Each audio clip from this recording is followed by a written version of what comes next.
காலையில எந்திரிச்சு எப்படிக்கா பிரம்ம முகூர்த்தத்துல சீக்கிரமா விளக்கேத்துறீங்க அப்படின்னு கேட்குறவங்களுக்காக தான் இந்த வீடியோ. நைட்டே வந்து பார்த்தீங்கன்னா, இந்த மாதிரி இருக்கிற பாத்திரம்லாம் வாஷ் பண்ணிட்டு, கிச்சன் எல்லாத்தையுமே நல்லா வந்து கழுவி விட்டுருவேன். கிச்சன்லாம் க்ளீன் பண்ணதுக்கு அப்புறமா வந்து பார்த்தீங்கன்னா, இப்படி தான் நீட்டாக இருக்கும். எல்லா நாளும் இப்படி தான் வந்து வச்சிருப்பேன். அதுக்கப்புறமா நேராக பூஜை ரூமுக்கு போயிடுவேன்.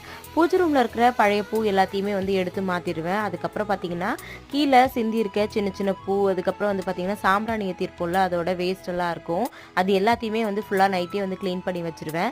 மற்றபடி எண்ணெய் திரியெல்லாம் வந்து காலையில் தான் வந்து நான் மாற்றி ஏற்றி வைப்பேன். அதுக்கப்புறமா வந்து பார்த்திங்கன்னா கீழேயும் இந்த மாதிரி எதாவது டஸ்ட் இருக்கான்னு பார்த்துட்டு ஃபுல்லாகவே க்ளீன் பண்ணிடுவேன். பண்ணி முடிச்சதுக்கப்புறமா பூஜை ரூம் எல்லாம் மறுபடியும் க்ளோஸ் பண்ணி விட்டுட்டு வீடு எல்லாத்தையுமே வந்து ஃபுல்லாக பெருக்க ஆரம்பிச்சிருவேன். வீடெல்லாம் ஃபுல்லாக பெருக்கி முடிச்சதுக்கப்புறமா மாப் போட்டு ஃபுல்லாகவே வந்து தொடச்சி விட்டுருவேன். எப்பவுமே என்னோட நைட்டில் என்னோட ரொட்டீன் இதுவாக தான் வந்து இருக்கும். பசங்கள்லாம் தூங்க வச்சதுக்கப்புறமா தான் நான் இந்த வேலை எல்லாத்தையுமே வந்து பார்ப்பேன். நைட்டு இப்படி எல்லா வேலையும் முடிச்சிட்டோம் அப்படின்னா காலைல விளக்கேற்றுறதுக்கு ரொம்ப ஈஸியாக இருக்கும். ட்ரை பண்ணி பாருங்கள். தேங்க்யூ.